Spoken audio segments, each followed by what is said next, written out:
السلام علیکم ناظرین آج کا ہمارا وزٹ نور جہاں کے مقبرے کا ہے۔ نور جہاں کی زندگی کے بارے میں کچھ تفصیلات ہیں، وہ بھی آپ سے ہم شیئر کرتے ہیں۔ نور جہاں 1577 میں قندھار موجودہ افغانستان میں فارسی اشرافیہ کے گھرانے میں مہر النساء کے نام سے پیدا ہوئیں، اور فارسی اشرافیہ مرزا غیاث بیگ اور ان کی اہلیہ عصمت بیگم کی دوسری بیٹی اور چوتھی اولاد تھیں۔ نور جہاں کے والدین دونوں مشہور خاندانوں کی اولاد تھے، محمد شریف سے غیاث بیگ اور آقا ملا قبیلے سے عصمت بیگم۔ ان کے دادا خواجہ محمد شریف پہلے خراسان کے گورنر، تاتار سلطان کے وزیر تھے اور بعد میں شاہ طہماسپ کی خدمت میں تھے، جنہوں نے ان کی عمدہ خدمات کے اعتراف میں انہیں اصفہان کا وزیر بنایا۔ 1577 میں جب مرزا غیاث بیگ کو اپنے وطن کے حالات ناقابل برداشت لگنے لگے تو اپنے خاندان کی قسمت کو بہتر بنانے کی امید میں غیاث بیگ نے ہندوستان منتقل ہونے کا انتخاب کیا، جہاں شہنشاہ اکبر کا دربار بڑھتی ہوئی تجارت، صنعت اور ثقافتی منظرنامے کا مرکز سمجھا جاتا تھا۔ آدھے راستے میں ڈاکوؤں نے ان کے خاندان پر حملہ کر دیا۔ جب خاندان قندھار پہنچا تو عصمت بیگم نے اپنی دوسری بیٹی کو جنم دیا۔ خاندان اتنا غریب تھا کہ انہیں ڈر تھا کہ وہ نوزائیدہ بچے کی دیکھ بھال کرنے سے قاصر ہوں گے۔ خوش قسمتی سے اس خاندان کو تاجر سردار ملک مسعود کی سربراہی میں ایک قافلے نے لے لیا، جو بعد میں شہنشاہ اکبر کی خدمت میں مقام حاصل کرنے میں غیاث بیگ کی مدد کرتا تھا۔ یہ سمجھتے ہوئے کہ بچے نے خاندان کی قسمت میں تبدیلی کا اشارہ دیا ہے، اس کا نام مہر النساء رکھا گیا۔ ان کے والد غیاث بیگ نے 1577 میں 300 کا منصب دیے جانے کے بعد ہندوستان میں اپنے کیریئر کا آغاز کیا۔ اس کے بعد انہیں صوبہ کابل کا خزانچی مقرر کیا گیا۔ اپنے کام اور ترقیوں کے نتیجے میں غیاث بیگ اس بات کو یقینی بنانے میں کامیاب رہا کہ مہر النساء مستقبل کی نور جہاں کو بہترین تعلیم حاصل ہوگی۔ وہ عربی اور فارسی زبانوں، آرٹ، ادب، موسیقی اور رقص پر عبور رکھتی تھیں۔ 1594 میں جب نور جہاں 17 سال کی تھی تو ان کی شادی علی قلی استجلو، جسے شیر افغن خان کے نام سے بھی جانا جاتا ہے، سے کی گئی۔ شیر افغن ایک مہم جو فارسی تھا جو اپنے پہلے آقا شاہ اسماعیل دوم کی وفات کے بعد فارس میں اپنے گھر سے فرار ہونے پر مجبور ہوا تھا۔ بعد میں انہوں نے مغل فوج میں شمولیت اختیار کی اور شہنشاہ اکبر اور جہانگیر کے ماتحت خدمات انجام دیں۔ اپنی وفادار خدمت کے انعام کے طور پر اکبر نے نور جہاں کی شادی شیر افغن سے کرائی۔ ان کی اکلوتی بیٹی مہر النساء بیگم، جو لاڈلی بیگم کے نام سے مشہور ہیں، 1605 میں پیدا ہوئیں۔ 1607 میں اپنے شوہر شیر افغن کے قتل کے بعد نور جہاں اور اس کی بیٹی لاڈلی بیگم کو جہانگیر نے ان کی حفاظت کے لیے آگرہ بلایا۔ یہاں آ کر نور جہاں نے رقیہ سلطان بیگم، جو کہ شہنشاہ اکبر کی بیوی تھیں، کی خادمہ کے طور پر کام سر انجام دیا۔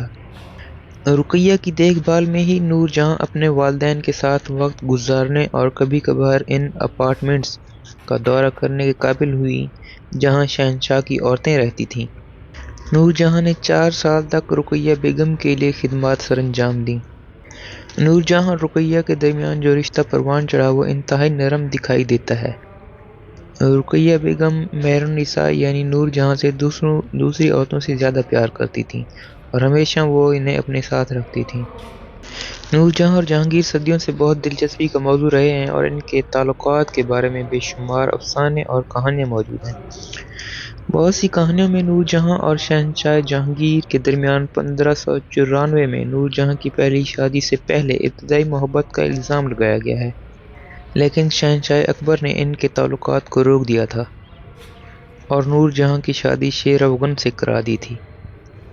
1611 میں نور جہاں نے شہنشاہ جہانگیر سے نوروز کے موسم بہار کے تہوار کے دوران محل کے مینا بازار میں ملاقات کی، جس میں نئے سال کی آمد کا جشن منایا گیا۔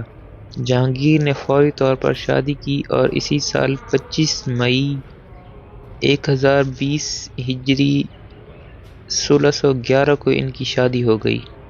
دوسری شادی کے وقت نور جہاں کی عمر 34 سال تھی اور وہ جہانگیر کی 20ویں اور آخری بیوی تھیں۔ کچھ روایات کے مطابق ان کے 2 بچے تھے، جبکہ دیگر نے بتایا کہ یہ جوڑا بے اولاد تھا۔ نامکمل ریکارڈ اور جہانگیر کے بچوں کی وافر تعداد انفرادی شناخت میں فرق کی وجہ سے نور جہاں کو شاہ جہاں کی ماں کے طور پر شناخت کیا جاتا ہے۔ جہانگیر کی بیوی جگت گوسائیں جو ایک راجپوت شہزادی تھیں، در حقیقت شاہ جہاں کی ماں تھیں۔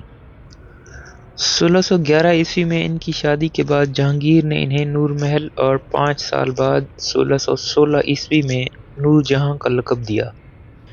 نور جہاں پر جہانگیر کی محبت اور اعتماد کی وجہ سے وہ ریاست کے معاملات میں بہت زیادہ طاقت رکھتی تھیں۔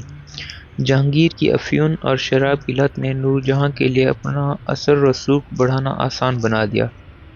شہنشاہ جہانگیر کا نور جہاں پر بھروسہ اتنا زیادہ تھا کہ اسے سلطنت کے احکامات کی طاقت اور تعین کی اعلیٰ ترین علامت مہر دی۔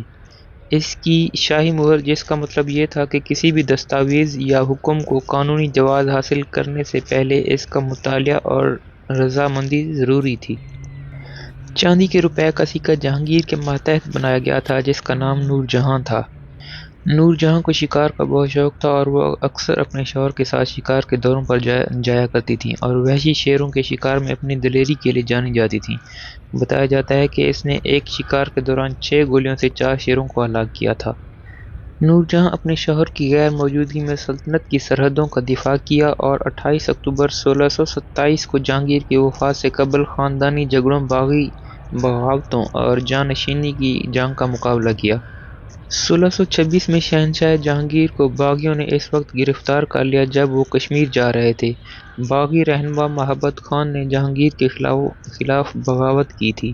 جنگی ہاتھی کے اوپر سوار ہو کر نور جہاں نے اپنے شوہر کی رہائی کے لیے خود مداخلت کی۔ اس نے وزراء کو حکم دیا کہ وہ شہنشاہ کو بچانے کے لیے دشمن پر حملہ کریں۔ وہ جنگی ہاتھی کے اوپر سے کمانڈ کا انتظام کر کے یونٹوں میں سے ایک کی قیادت کرے گی۔ جنگ کے دوران نور جہاں کے پہاڑ کو نشانہ بنا گیا اور شاہی فوج کے سپاہی اس کے قدموں میں گر گئے۔ نور جہاں کو یہ احساس ہوا کہ اس کا منصوبہ ناکام ہو گیا ہے۔ نور جہاں نے محبت خان کے سامنے ہتھیار ڈال دیے اور اسے اپنے شوہر کے ساتھ قید میں رکھا گیا۔ بہت جلد ہی نور جہاں محبت خان کی ناک کے نیچے ایک فوج تیار کرنے اور فرار کا انتظام کرنے میں کامیاب ہو گئی۔ 28 اکتوبر 1627 کو جہانگیر کا انتقال ہوا اور اس کی موت نے اس کے باقی بیٹوں شہزادہ خرم، جسے جہانگیر نے شاہ جہاں قرار دیا تھا، اور شہزادہ شہریار کے مابین جانشینی کی جنگ شروع ہو گئی جسے نور جہاں کا داماد ہونے کی حمایت حاصل تھی۔ نور جہاں کا انتقال 17 دسمبر 1645 کو 68 سال کی عمر میں ہوا۔ انہیں لاہور کے شاہدرہ باغ میں ان کے مقبرے میں دفن کیا گیا ہے جسے انہوں نے خود تعمیر کیا تھا۔ ان کے بھائی آصف خان کا مقبرہ بھی قریب ہی واقع ہے۔ ان کی وفات کے بعد ان کی بیٹی لاڈلی بیگم کو ان کے مقبرے میں سپرد خاک کیا گیا۔ اگر آپ کو یہ ولاگ پسند آیا ہے تو لائک اور شیئر ضرور کریں۔ اپنا اور اپنے اس چینل کا خاص خیال رکھیں اور اگلے ولاگ تک مجھے اجازت دیں۔ اللہ حافظ۔